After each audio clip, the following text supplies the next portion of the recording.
బల్కంపేట్ ఎల్లమ్మ తల్లి కళ్యాణానికి పోచంపల్లి చీరలు సిద్ధం చేస్తున్నారు పద్మశాలి చేనేత కళాకారులు.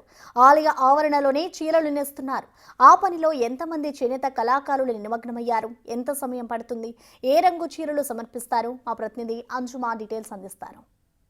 బల్కంపేట ఎల్లమ్మ తల్లి కళ్యాణ వార్షికోత్సవం కన్నుల పండుగగా జరగబోతుంది. ఆ రోజున అమ్మవారికి సమర్పించేందుకు తెలంగాణ పద్మశాలి సంఘం తరపున కళాకారులు అమ్మవారికి ఆలయ ఆవరణలోనే చేనేత చీరలను నేస్తున్నారు. ఇందుకు సంబంధించి మనతోటి పూర్తి వివరాలను పంచుకునేందుకు తెలంగాణ పద్మశాలి సంఘం కార్యదర్శి జయరాజ్ గారు ఉన్నారు. మిగతా విషయాలను ఆయన మాటల్లోనే అడిగి తెలుసుకుందాము. నమస్తే అన్న. ప్రతి సంవత్సరము అమ్మవారికి ఆలయ ఆవరణలోనే మీరు చేనేత చీరలను నేసి సమర్పిస్తూ ఉంటారు.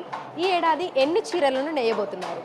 ప్రతి సంవత్సరం మాదిరిగానే ఈ సంవత్సరం కూడా ప్రత్యేకంగా 3 చీరలు తయారు చేసి సమర్పించడం జరుగుతున్నది.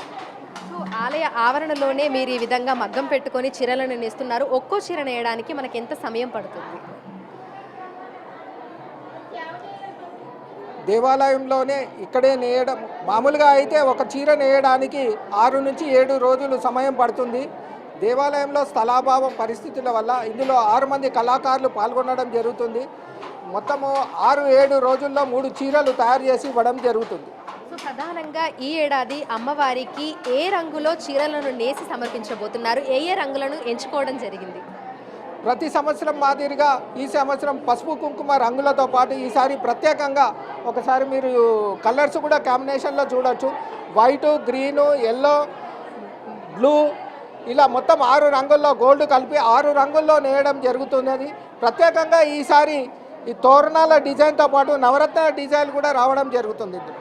మరొక 2 రోజుల్లో అమ్మవారి కళ్యాణం కూడా జరగబోతోంది. మరి ఆ సమయంలోపు మనకి 3 చీరలు నేసి అమ్మవారికి సమర్పిస్తారా? సమయం సరిపోతుంది అంటారా? భగవంతుని అమ్మవారి ఆశీస్సులతోటి సమయము కష్టము ఆమెనే చూసుకొని ఎక్కువ దాని శ్రమపడి నేయించుకోగల శక్తి ప్రసాదిస్తుంది. కాబట్టి ప్రత్యేకంగా ఉదయమే లేచి షిఫ్టుల వారుగా పనిచేయడం వల్ల సమయము ఇబ్బంది ఏముండదు, చేయించుకుంటుంది, చేస్తాం కూడా. బల్కంపేట ఎల్లమ్మ తల్లికి చీరలను సమర్పించడంతో పాటు ఇంకా ఏ ఆలయాలలోని అమ్మవార్లకి చీరలను సమర్పించబోతున్నారు ఈ సంవత్సరం?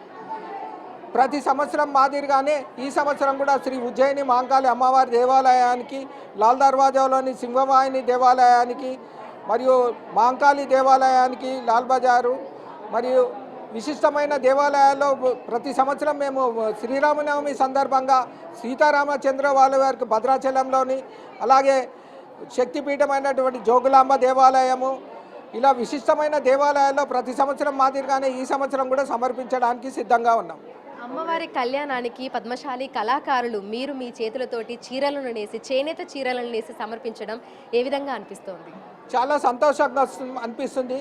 కాకపోతే ఏంటంటే ఒక చేనేత కళాకారుల యొక్క కళ రాను రాను కనుమరుగైపోతుంది. గతంలో భగవంతుడికి నేసినటువంటి వంశస్థులమైనటువంటి చేనేత కళాకారుల ఒక కళ తిరిగి వాళ్ళకు మొదటి రకంగా రావాలని ఆ భగవంతుని సన్నిధిలోనే ఆ కళను ప్రదర్శించి ఆ భగవంతుని వీళ్ళ ఒక కళ వీళ్ళకు తగిన విధంగా ఆర్థికంగా నిలదొక్కుకోవాలన్న ఉద్దేశంతో ఆ భగవంతునికి సమర్పించి మొక్కడం జరుగుతుంది కళాకారుల పక్షాన.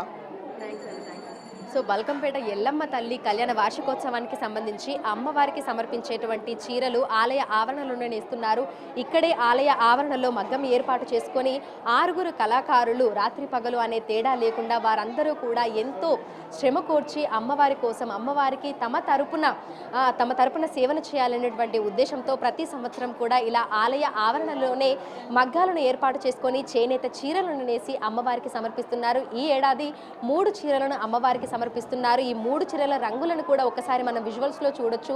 పసుపు కుంకుమ వైభవం ప్రతిబింబించే విధంగా ఎరుపు రంగు చీర మీద మనకి బార్డర్లో వచ్చేసి గ్రీన్ కలర్ పసుపు కలర్ బార్డర్ తోటి తోరణాలలాగా డిజైన్ కూడా తీసుకోవడం జరిగింది. ఈ 3 చీరలని అమ్మవారికి కళ్యాణం రోజున సమర్పించేందుకు సిద్ధం చేస్తున్నారు. ఇక ఈ ఆలయాలతో పాటు నగర వ్యాప్తంగా ఉన్నటువంటి అమ్మవార్ల ఆలయాలలో కూడా ఈ బోనాల ఉత్సవాల సందర్భంగా ఆలయ ఆవరణలోనే మగ్గాలను ఏర్పాటు చేసుకొని అక్కడే చేనేత చీరలను నేసి అమ్మవారికి సమర్పిస్తున్నారు.